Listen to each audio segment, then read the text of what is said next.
ప్రాణం తీసిన ఇంద్రమ్మ ఇండ్ల జాబితా ఇల్లు కాలిపోయిందని తనకు ఇల్లు కేటాయించాలని కోరినా లెక్క చేయని ప్రభుత్వం. గత నెల గ్రామసభలో పురుగుల మందు తాగిన దళితుడు నాగయ్య ఎంజీఎంలో చికిత్స పొందుతూ మృతి. నాగయ్యది ప్రభుత్వ హత్య. మాజీ మంత్రి ఎర్రబెల్లి కాంగ్రెస్ ప్రభుత్వం బాధ్యత వహించాలి పెద్ది సుదర్శన్ రెడ్డి అంటూ కూడా చూసిన పరిస్థితి. ఇప్పుడు ఇంద్రమ్మ ఇల్లు అయినా సంక్షేమ పథకాలైనా ఎవరికి అందియాలంటే పేద బడుగు బలహీన వర్గాలకు సంబంధించిన వ్యక్తులకు అందించాలి.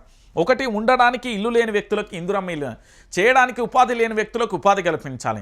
పూర్తి స్థాయిలో కూడా పేదరికంలో అల్లాడిపోతున్న వాళ్ళకు మాత్రమే సంక్షేమ పథకాలు అందించాలి. కానీ మన ప్రభుత్వం ఏం చేస్తుందంటే పూర్తి స్థాయిలో కూడా నువ్వే పార్టీరా బీఆర్ఎస్ అయితే రాదు, నువ్వే పార్టీ బీజేపీ రాదు, నువ్వే పార్టీ కాంగ్రెస్ కార్యకర్తవే కదా చలో రా, ఎన్ని ఇల్లు కావాలి నీకు, ఒకటా రెండా మూడా నాలుగా, ఇదే పరిస్థితి.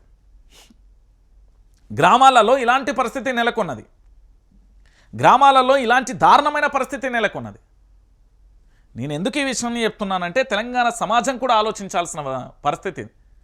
ప్రాణం తీసిన ఇంద్రమ్మ ఇండ్ల జాబితా అంటే ఒక వ్యక్తిని ప్రభుత్వమే హత్య చేస్తున్నట్లు కదా. ఇంతకంటే దారుణమైన విషయం ఇంకొకటి ఉండబోదేమో. కాబట్టి తెలంగాణ ప్రాంత బిడ్డలందరూ కూడా ఆలోచించాల్సిన విషయం కనబడుతుంది.